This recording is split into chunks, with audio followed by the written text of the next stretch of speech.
বলে তুমি দেখো না, আমি দেখি না।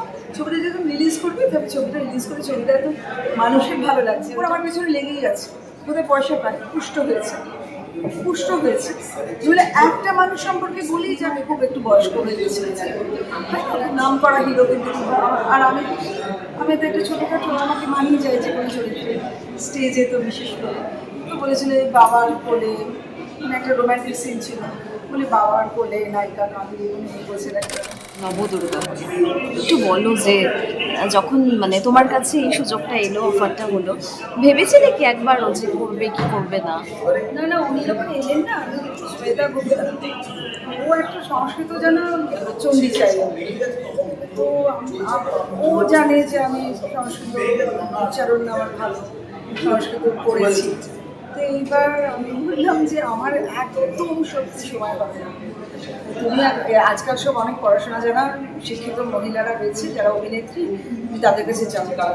ফিরে আবার এসেছে 3 মাস বাদে, ততক্ষণে পুজোটা হয়ে গেছে, মানে পুজোটাও হয়ে গেছে।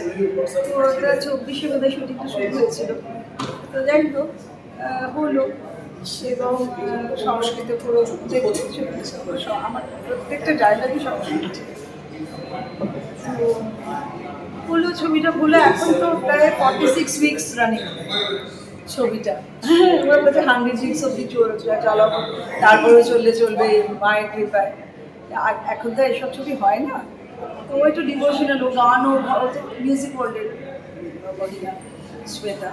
তো ও বলছে যে আমি এরকম ডিভোশনাল ছবি আরেকটা করবো। এবার চৈতন্যদয় হওয়া, মানে তোমরা সেটা অনেক বড় লেকচার হয়ে যাবে যদি শুরু করবো, ছেড়ে দাও। তো আমার একটা এবার চৈতন্যের উপরে হ্যাঁ, আচ্ছা, একটা বিষয়, এই পোস্টারটা দেখলে আমরা বুঝতে পারছি এটা পুরোনো দিনের একটা আমেজ হ্যাঁ, রয়েছে, একটা মানে এই সময়ের যে এআই এর বা কোনো রকম সেই ওসব যান্ত্রিক খুব একটা করেনি, ওর সামর্থ্যও ছিল না। এবং দিদি, মানে অরিজিনাল লাগছে বিষয়টা। তোমার কাছে আগে শুনি যে কি কি মানে রিয়াকশন তোমার কাছে আসলো ও যখন? বাবা, সে আমার যখন ইলেকশন জিতে গেলাম, তখন আমার মুখ দিয়ে অরূপ বিশ্বাস চশমা পড়া বেরোচ্ছে, সৌরভ বিশ্বাস চশমা পড়া বেরোচ্ছে, এই সমস্ত এইসব নানা রকম। আরে ট্রোল করার একটা আছে, কি কি সব বলেছে, কি আমি আই ইগনোর। আর এরা না ভীষণ একটু অন্যরকম, ওরা ঠিক করে কাজ করে, পড়াশোনা করে কাজ করে। তো বলছে এরকম হয় কিন্তু, ওদের কোনো কাজ নেই, এসব নিয়ে ভেবোই না। বলে তুমি দেখো না, আমি দেখি না। ছবিটা যখন রিলিজ করবে, তবে ছবিটা রিলিজ করে ছবিটা এত মানুষের ভালো লাগছে, ওইটা আমার খুব ভালো লাগে। তবে এই একটা বেরিয়েছে যে মাথা দিয়ে ফোয়ারা বেরোচ্ছে এবং তাতে ভস্ম হয়ে যাচ্ছে। এসব বেরিয়েছিল না, হ্যাঁ। এই দেখো আমি তোমাদের কাছ থেকে শুনলাম।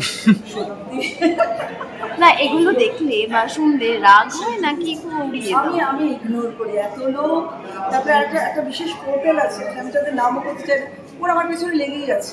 কোথায় পয়সা পায়, পুষ্ট হয়েছে বলে একটা মানুষ সম্পর্কে বলেই যাবে কেন, নিশ্চয়ই পুষ্ট।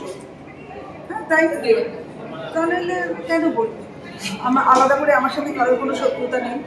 এই যে আমি মানে এত কাণ্ড হলো, এত এরকম একটা মানুষকে হারানো হলো, এবং তারপরে কত কিছু হলো, যাতে করে মানে মানে আর কি বলবো, সেসব না বলাটাই ভালো, পলিটিক্যাল ব্যাপারে না কথা বলাই ভালো। তবে সব রকমভাবে আমাকে আটকানোর চেষ্টা করা হয়েছে, বহু লোক, কেন কে জানে। তবে একটা বিষয় আমরা জানি যে দিনের শেষে ভালো কমেন্টস যেমনি একটা ইম্প্যাক্ট ফেলে, একটা নেগেটিভ বিষয় তো কোথাও একটা no impact for me, I just ignore. কারণ আমি না মানে কত হাজার শো করেছি আমার ধারণায়। হ্যাঁ, মানে ছোটোবেলা থেকে তিনি কাজ করছি, তারপরে 23 বছর যাত্রা করেছি, তারপরে পাবলিক থিয়েটার করেছি, তারপরে গ্রুপ থিয়েটার করেছি, তারপরে অনবল থিয়েটার্স করেছি। মানে থিয়েটার করার আমার অন্ত নেই, মানে পাবলিক পারফরমেন্স এত করেছি, তাতে এত লোকের এত কথা শুনেছি, তাতে করে মানে ভালো কথাই বেশি। মানে যেহেতু স্টেজে আমার মানে লাইফ বলে যে আমার কাঁধটা খুব শক্ত, এই কাঁধে অনেক বড় বড় প্রোডাকশন আমি টেনে দিয়েছি। সো কিন্তু যাই হোক, আমি একবার অভিনয় করতে গিয়ে আমার মানে হিরো খুব একটু বয়স্ক হয়ে গেছে, নাম করা হিরো, কিন্তু আর আমি তো একটা ছোটোখাটো, আমাকে মানিয়ে যায় যে কোনো চরিত্রে, স্টেজে তো বিশেষ করে। তো বলেছিল এই বাবার কোলে মানে একটা রোম্যান্টিক সিন ছিল, বলে বাবার কোলে নায়িকা কাঁদিয়ে উনি বলছেন একটা মানে একটা স্লোগান করে দিলেন। তো এই যাই হোক, এইটা এইগুলো মজার মজা। I always enjoy and I ignore এটা। আচ্ছা পাপিয়াদি, শত্রু আছে? আমি তো জানতাম আমার শত্রু নেই, কিন্তু এখন দেখছি এত লোক এত বিরুদ্ধাচরণ করছে, তাহলে তাদেরকে শত্রু বলবো না, কিন্তু তারা আমার মিত্রও নয়। তারা কারা? কিছু কিছু আইডেন্টিফাই করেছি, কিন্তু আই ইগনোর। আচ্ছা, অসুর কে রয়েছে এখন তোমার আশেপাশে যদি নাম জিজ্ঞাসা করি? অসুর হয়ে অনেক অসুর, মানে অসুরের ছবি দেখতে পাচ্ছি। এটা নয়, তোমার জীবনে বলতে চাইছি। জীবনে অসুর মানে কি, যার সুর লয় তাল ছন্দ নেই, বুঝতে পেরেছো? Absolutely indiscipline in their own wedge.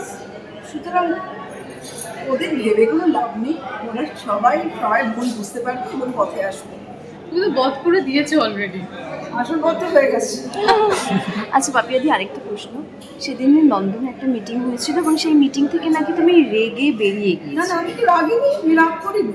আমি বলেছিলাম সবাই যখন একসাথে আসবে, সব টেকনিশিয়ানস, তখন আমি কথা বলবো।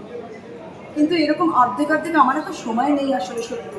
আর তারপরে সিএম আমাদের অ্যাড্রেস করবেন, আর সিএম এখন যা বলছেন না ফাটে, মানে I don't want to miss, মানে ফাটিয়ে বলছেন, মানে ওইটা আমার খুব ভালো লাগছে। পাপিয়াদি, আজকে ককরোচ জনতা পার্টি পথে